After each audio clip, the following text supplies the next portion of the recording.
So the fact that the Athenians and the left flank of them are fighting like the Greek allies and the Thebans, they are going up against a proper phalanx of heavily armored hoplites as well.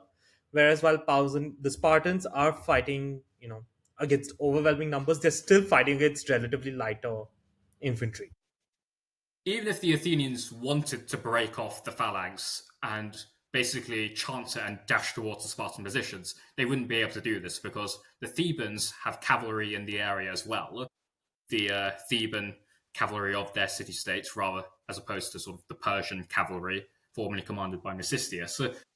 And then Theban cavalry would basically be able to run them down if they sort of broke formation and tried to dash towards the Spartans. Now, the Spartans are also pinned down because the Persians are loosing arrow volley after arrow volley and they're throwing javelins at them. And they find themselves in a bit of a predicament because Pausanias is currently trying to sacrifice various animals in order to get a good omen for the battle. Alongside the You Spartans' gotta love the armament, Spartan. yeah, You gotta love the Spartan tenacity for the sacrifice.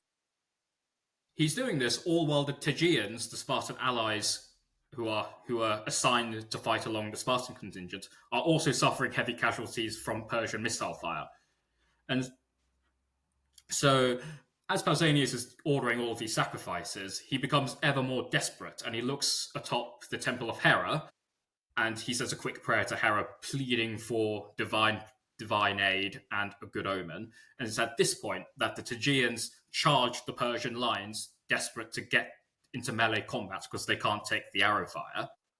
And it's at this convenient moment that finally the Spartans get a good omen. And so the Spartans end up joining the battle following the Tegeans. And Herodotus actually has a description of the battle, which is as follows.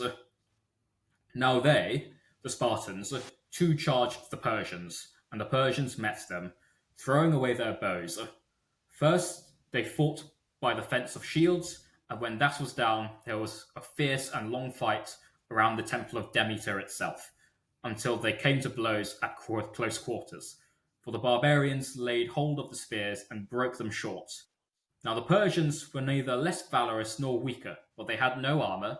Moreover, since they were unskilled and no match for their adversaries in craft, they would rush out singly and in tens or in groups, great or small, hurling themselves on the Spartans and so perishing.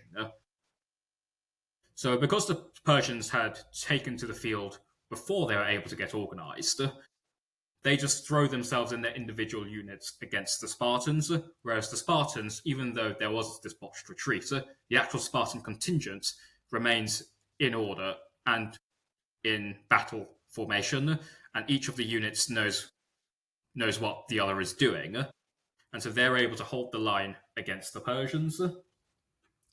Apart from one person, a fellow by the name of Aristodemus, who sees the oncoming Persians and throws himself upon them in order to redeem himself following his survival of the Battle of Thermopylae. Yeah, so folks, he was the guy that followed his king's orders and returned to Sparta, and was because his fellow Spartan, who was also ordered to return, decided to turn back and join the last stand of the 300.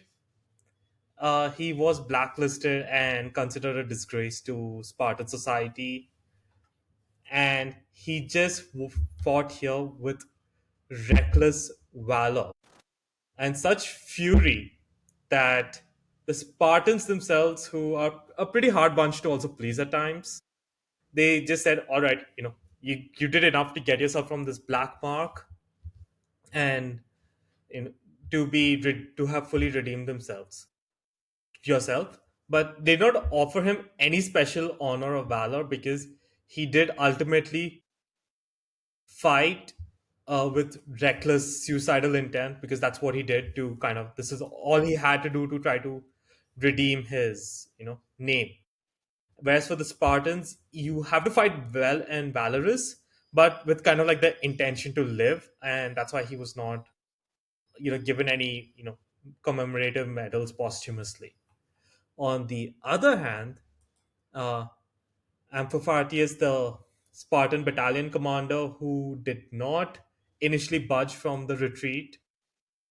He did fight with uh, immense valor and courage that, the Spartans did honor him with tributes after the battle.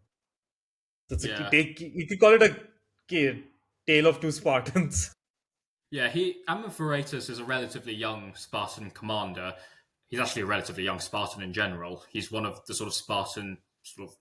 He's not a youth because he's graduated the Spartan agoge, but he's quite young as Spartan officers go, and he actually dies in the struggle against the Persians during the battle. However, he's not the only person, high-ranking officer, to die, because a Spartan actually picks out Mardonius, the Persian commander-in-chief, among the crowd, because Mardonius sort of he sat atop a white stallion, prominent, prominently seen by everyone on the battlefield, and a Spartan by the name of Iamnestus decides to take a chance.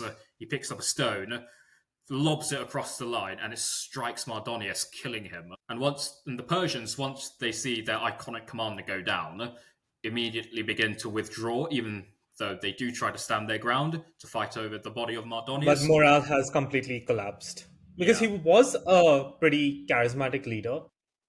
The only contingent of the army that doesn't withdraw, that withdraws in good order, is the 40,000 under Atrabazos, who was, the cautious guy who said, let's just go back to Thebes, restock or Thessaly, and just, bribe the Athenians or some other Greeks in our favor. His men withdraw in pretty good order because they did not advance as fast with the main army, and they would even avoid going to the Persian camp, which would be suffering a pretty ghastly fate. And he first goes to Phocis and then eventually via the Hellespont. yeah. He doesn't even stop in sort of Thessaly or Thebes, sort of Persian allies close to the front line. He takes a chance and runs all the way back to the Hellespont through Macedonian territory, which will prove unfortunate in hindsight. Now, we've covered what's happening on the Spartan side of the battle, where the Spartans are besting the Persians after killing Mardonius. However, on the Greek left, where the Athenians are occupying, they are fighting a hard battle against the Thebans, and only the Thebans, whereas according to Herodotus, many of the Greek subjects of the Persian king deliberately fight badly because they're secretly loyal to the Greeks, except for the Thebans, who fight well. Herodotus sure had something against the Thebans.